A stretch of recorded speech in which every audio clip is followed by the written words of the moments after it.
haru, carilah olehmu Lailatul Qadri, malam kemuliaan yang lebih baik daripada 1000 bulan, fil witri, di dalam malam-malam yang ganjil. Kapan? Ya, when, ya, ataupun where, di mana, why, kenapa harus mencari? Kayak 5W 1H. What, apa Lailatul Qadar? When, kapan? Where, di mana? Ya, who, siapa yang mendapatkannya? Yang kelimanya 5W tambah 1H. How, bagaimana mendapatkannya? Bagaimana menjemputnya, kan begitu ya. Itu kalau anak kampus biasanya 5W plus 1H. What, where, when, why, who, terakhir how, bagaimana. Ya. Minal asril awakhir, kapan? Carilah di malam ganjil daripada al asri, daripada 10 malam al awakhir, jamak dari akhir, 10 malam yang terakhir min Ramadan, di dalam bulan Ramadan. Jadi kuat tuh, dikuatin lagi sama para imam, a'immatul muslimin, para imam muslimin, Imam Ghazali, Imam Syafi'i, termasuk Syekh Abdul Qadir Jailani juga ngomong, Syekh Ali Hasan Sajid juga ngomong, cari yang ganjil-ganjil di malam 21, 23, 25, 27, 29. Tapi hadis yang kuat itu rata-rata orang ngambil di malam 27 hadisnya ya.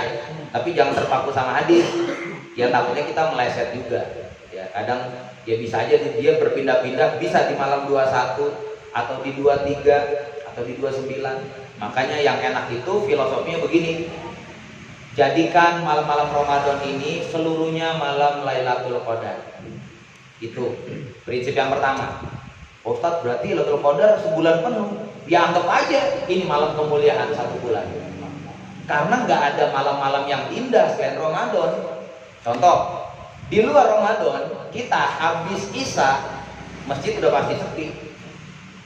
Keluyuran paling nongkrongnya udah nggak bener. Tapi dengan ada Ramadan, adanya sholat raweh. Walaupun ada PSBB harus dipercepat. Jam 8 malam harus sudah selesai.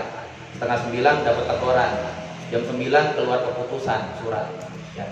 Setengah 10 digerebek. Ya. Nggak jadi masalah. Makanya membedakan itu Ramadan sama malam lain aktivitas. Dimana setiap aktivitas kita every time, ya, setiap waktu, bukannya every day, bukan setiap hari, tapi every time, setiap waktu kita bernilai. Ramadan, bangun tidur kita, ya Allah, sahur, ya, tidur kita, naumus shaim ibadatun, tidurnya puasa aja itu ibadah, itu baru tidur. Belum baca Quran, belum sedekah, belum takjil, belum kerjanya cari duit, belum nganter mobilnya sampai deadlock, ya balik lagi ya kan, sampai tentaranya marah-marah ya. Derek bantuin, Jod sini Jod, biar gue ngomong Jod, kenapa? Lu kayaknya pucet banget gitu. Di mob soalnya ya kan, wajar dong.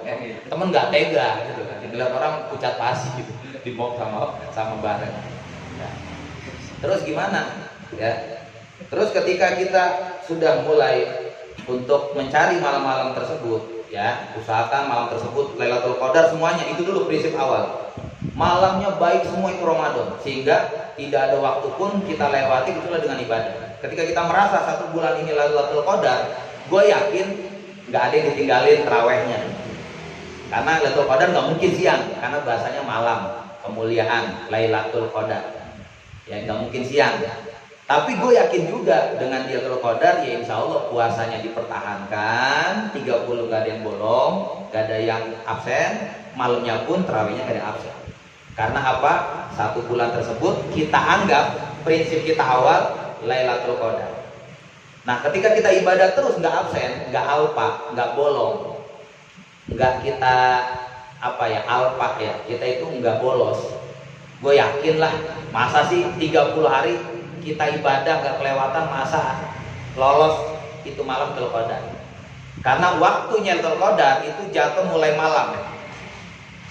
Siang berubah menjadi malam, maghrib. Berarti sebenarnya hitungan Lailatul Qadar itu udah kelihatan nih dari maghrib nih. Walaupun tanda-tanda telaknya biasanya malam-malam. Ya. Dari maghrib sampai subuh. Subuh berubah pagi, selesai. Makanya ranknya lumayan. Rank waktunya itu 12 jam. Setengah hari.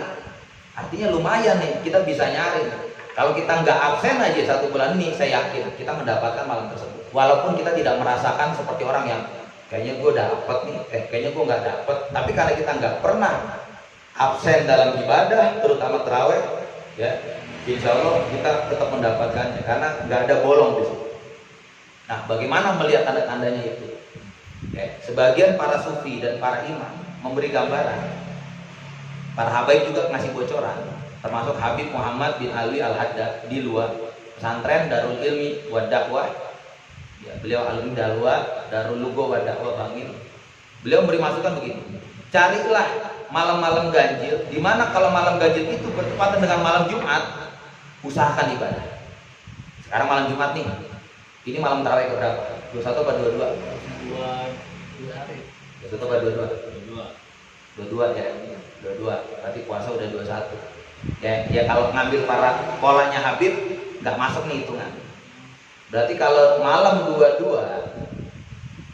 ditambah 7, malam 29.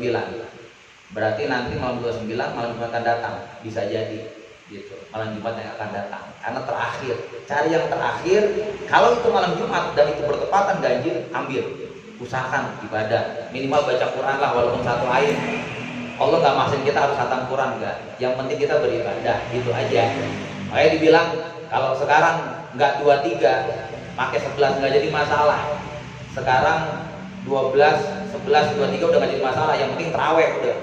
Masalahnya ada PSBB gitu kan. Saya pun yang dulunya 23, ya sekarang banyak pakai 11 di mana-mana gara-gara PSBB itu karena dikejar waktu. Apalagi plus ceramah. Kalau saya tambah 23 bisa jam 9 selesai. Nah, seperti itu.